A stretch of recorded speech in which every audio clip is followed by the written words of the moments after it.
In the quiet hum of a world that never seems to stop, some stories unfold away from the spotlight. These are the stories of quiet strength, of unsung heroes. This is one of those stories.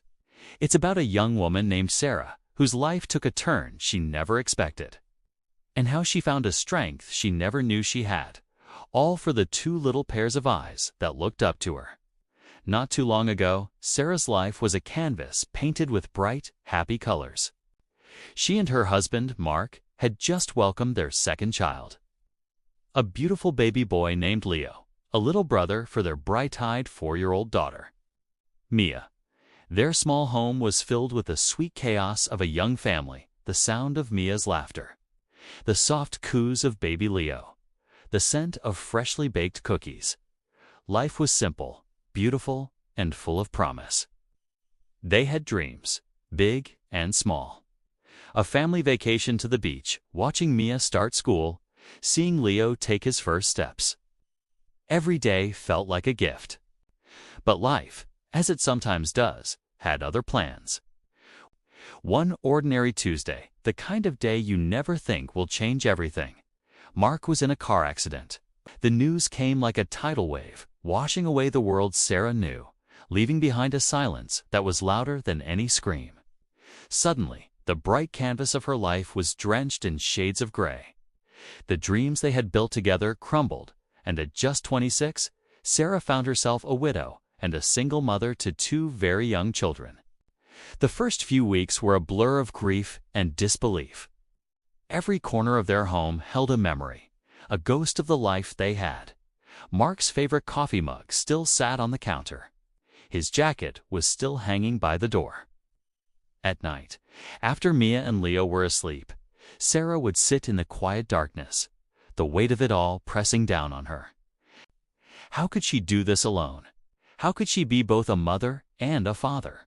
The fear was a cold, heavy knot in her stomach. Some days, just getting out of bed felt like climbing a mountain.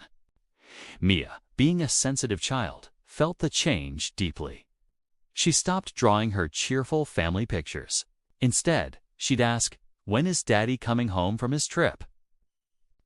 Each question was a fresh wound for Sarah.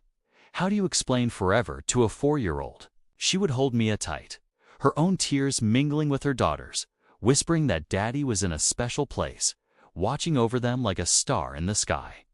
It was a story for Mia, but it was also a lifeline for Sarah. Then there was baby Leo, blissfully unaware of the tragedy, yet so deeply dependent on her. His needs were constant, a relentless rhythm of feeding, changing, and soothing. In those sleepless nights, walking the floor with a crying Leo in her arms, Sarah often felt like she was failing. The exhaustion was bone deep. She'd look at her reflection, a tired young woman with shadows under her eyes, and barely recognize herself. The world outside kept moving, but hers felt stuck in a painful, endless loop. Financially, things were just as daunting. Mark had been the main provider. Now, the bills were piling up. Sarah had to make tough decisions. She sold their car, started clipping coupons religiously, and learned to fix things around the house by watching online tutorials. Her part-time job as a graphic designer from home wasn't enough. She started taking on more freelance work, often staying up until the early hours of the morning, long after the children were asleep, her face illuminated by the glow of her computer screen. Her social life disappeared. Friends would call, but she often felt too drained to even talk, too lost in her own world of responsibilities. There was a moment, a few months in, that Sarah hit her lowest point. It was a rainy afternoon. The washing machine had broken down, Leo had a fever, and Mia had a tantrum because she missed her dad. Sarah just sat on the kitchen floor, surrounded by laundry and tears, and she broke down. She felt utterly and completely defeated. She whispered into the empty room, "I can't do this. I just can't." And then, a tiny hand touched her shoulder. It was Mia. She had her favorite teddy bear in her other hand, and she offered it to Sarah. "It's okay, Mommy," she said, her little voice full of a wisdom beyond her years. "Eddie will make you feel better." In that moment, looking at her daughter's concerned face, Sarah saw it.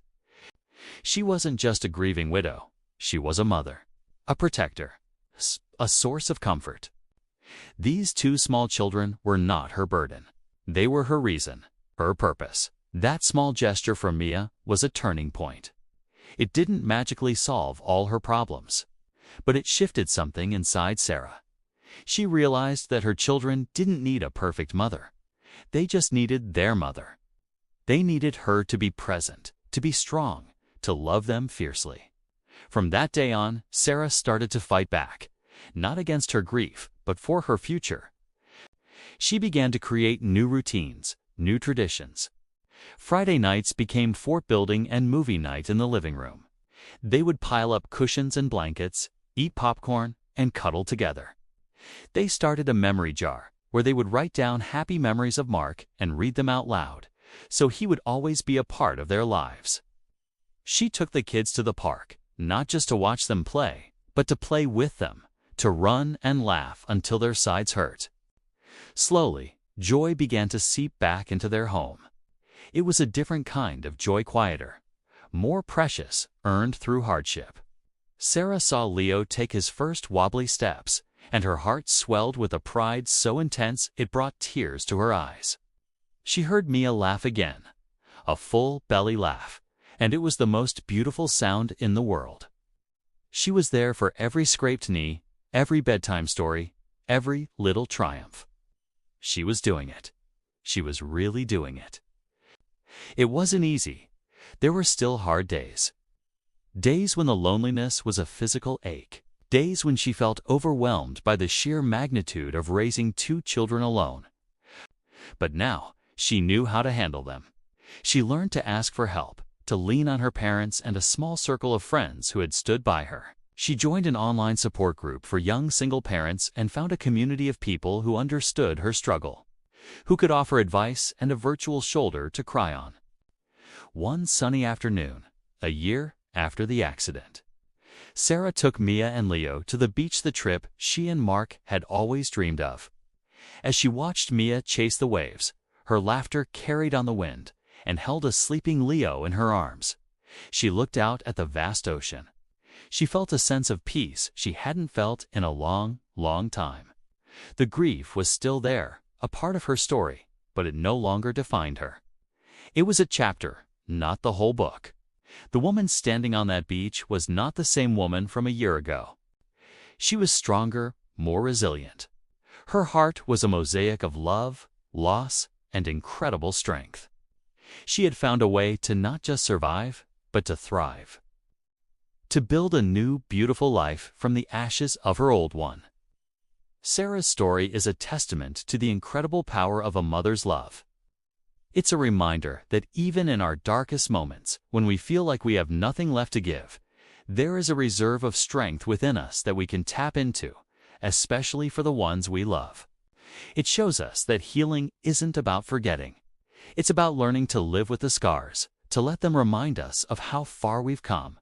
And most importantly, it's a story of hope. A story that says, no matter how hard the storm, the sun will find a way to shine again. If you've been touched by Sarah's story, please share it. You never know who might need to hear it. And if you have a story of strength and resilience of your own, we'd be honored if you shared it in the comments below. Let's create a community of support and inspiration. Thank you for watching, and remember to subscribe for more stories that touch the heart.